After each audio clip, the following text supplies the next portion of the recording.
본 영상은 추리 오락 목적의 픽션이며 실제 범죄를 조장하지 않습니다.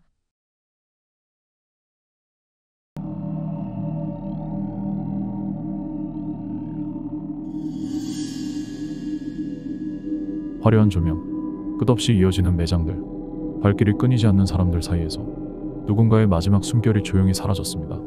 이곳은 일상의 공간이자 누군가의 감정을 집어삼킨 무대였습니다. 쇼핑몰 5층 난간 아래 한 남자가 추락했습니다. 처음엔 단순한 사고로 보였습니다. 하지만 어딘가 이상한 부분이 있었습니다. CCTV는 정확히 사건 발생 시간에만 멈췄고 목격자들의 말은 하나같이 조금씩 어긋나 있었습니다. 현장은 감정을 감춘 듯 말끔했고 피해자는 자살할 이유가 없는 인물이었죠.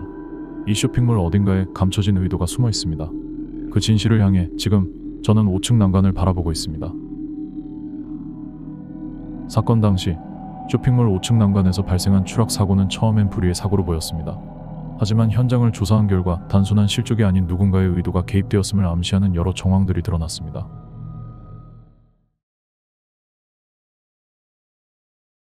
그날도 늘 하던 대로 폐점 준비 확인을 위해 6시 반쯤부터 각 층을 점검하고 있었습니다.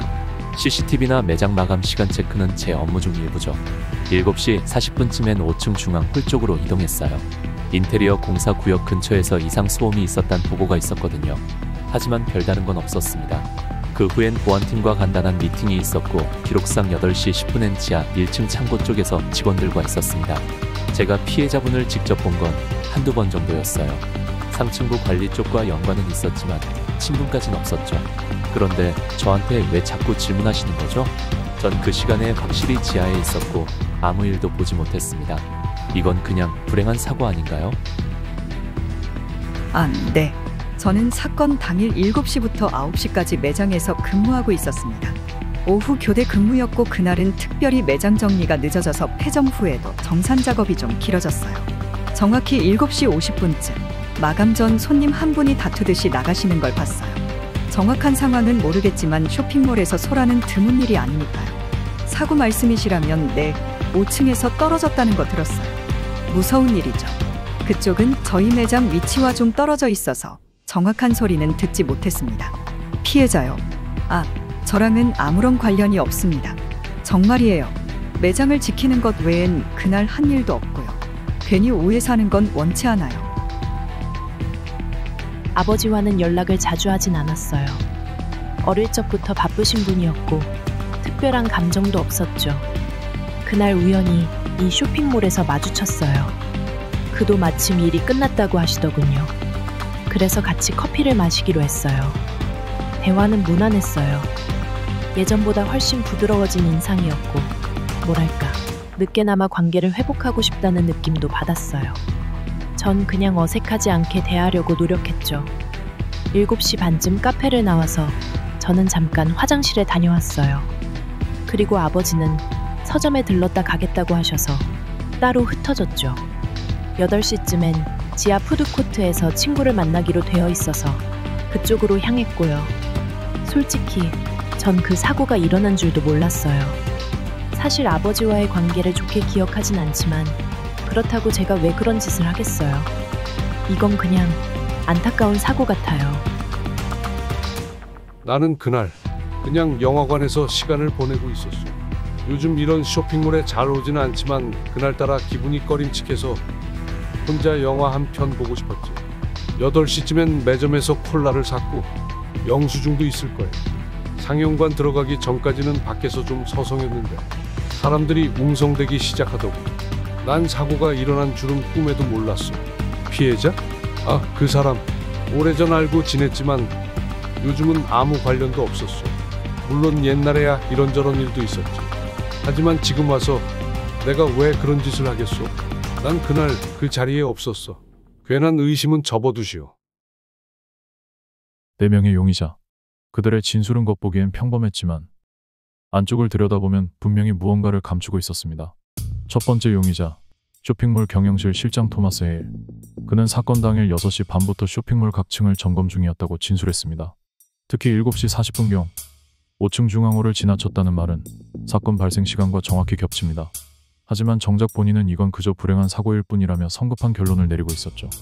관리 책임자이면서도 CCTV 오류에 대한 언급이 전혀 없었다는 점도 이상합니다.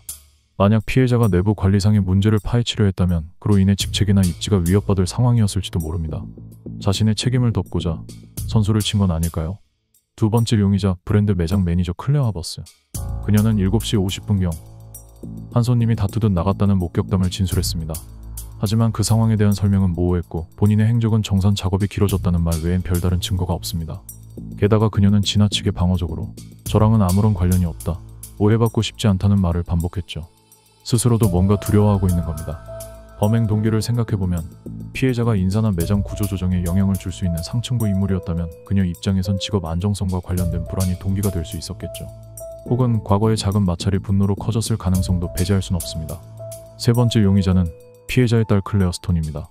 그녀는 우연히 아버지를 마주쳤다고 말하면서도 이후 커피를 함께 마시고 각자 흩어진 뒤 푸드코트로 향했다고 진술합니다. 진술은 침착했지만 그 안엔 애매하게 비어있는 시간에 공백이 존재합니다. 그리고 무엇보다도 아버지의 사망을 알았을 때의 감정 반응이 지나치게 담담했다는 점이 마음에 걸립니다. 만약 그녀가 아버지와의 관계를 오랜 시간 감정 없이 지내왔다면 그날의 재회가 감정의 균열을 일으켰을 수도 있습니다. 어머니의 죽음에 대한 깊은 원망, 혹은 뒤늦은 화해 시도의 위선처럼 보였을 가능성도 배제할 수 없습니다. 그녀의 평온한 태도 속에 감춰진 감정의 균열은 우리로 하여금 더 많은 질문을 품게 만듭니다. 마지막 용의자, 피해자의 지인 리처드 크레인. 그는 8시쯤 콜라를 사고 영화 상영관 근처에 있었다고 주장합니다. 하지만 실제로 영화를 봤다는 직접적인 증거는 없습니다. 피해자와의 과거 관계에 대해서도 지금은 아무 관련 없다고 선을 긋습니다. 이런 태도는 오히려 감추고 싶은 무언가가 있다는 신호일 수 있죠.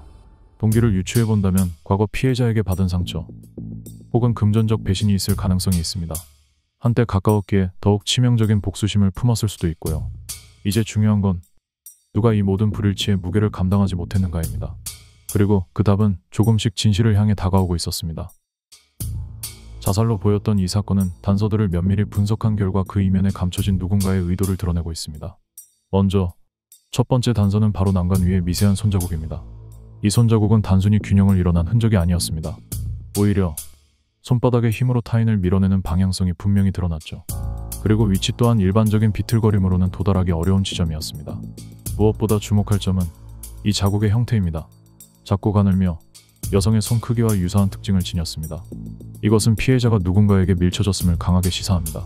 두 번째 단서, 피해자의 휴대폰 통화 기록입니다. 사건 직전 피해자는 특정 인물에게 여러 차례 통화를 시도한 흔적이 남아 있었습니다. 이는 심리적으로 긴박한 상황 혹은 말다툼 직전의 분위기를 암시합니다. 실제로 그 인물은 용의자 중 한 명과 시간적으로 일치하는 위치에 있었던 것으로 파악됩니다. 더 이상 통화 기록이 남아있지 않다는 점은 대면 접촉이 이루어졌고 그 과정에서 말다툼 또는 충돌이 벌어졌을 가능성을 뒷받침하죠. 그리고 세 번째 단서, 바로 5층의 폐쇄회로 카메라 공백 구간입니다. 사건 직후 약 2에서 3분가량 해당 구역의 CCTV가 비정상적으로 꺼져 있던 사실이 확인되었습니다. 이는 단순한 전력 장애라기보단 의도적으로 시스템을 우회하거나 간섭한 정황으로 보입니다. 놀라운 건 그 시간대가 정확히 피해자가 추락한 시점과 겹친다는 겁니다. 우연이라 보기엔 너무 정확하지 않습니까? 이 세 가지 단서가 말해주는 진실은 분명합니다. 피해자는 스스로 떨어진 것이 아닙니다. 누군가가 그를 밀었습니다. 그리고 그 사람은 피해자와 감정적 충돌을 겪었으며 CCTV가 꺼진 짧은 순간을 정확히 노려 움직였습니다. 이번 사건은 철저히 자살로 위장된 살인, 그것도 의도적인 계획과 준비가 있었던 범행으로 판단됩니다. 진실은 언제나 말없이 흔적을 남기죠. 그 흔적은 지금 우리를 바로 범인의 그림자 앞으로 인도하고 있습니다. 이 사건을 사고로 보기엔 의심스러운 점이 너무 많았습니다. CCTV가 멈춘 바로 그 시간, 난간에 남겨진 미세한 흔적, 그리고 어딘가 어긋난 알리바이. 저는 그 모든 퍼즐 조각을 맞춘 끝에 하나의 진실에 다다를 수 있었습니다. 이건 단순한 추락이 아니었습니다.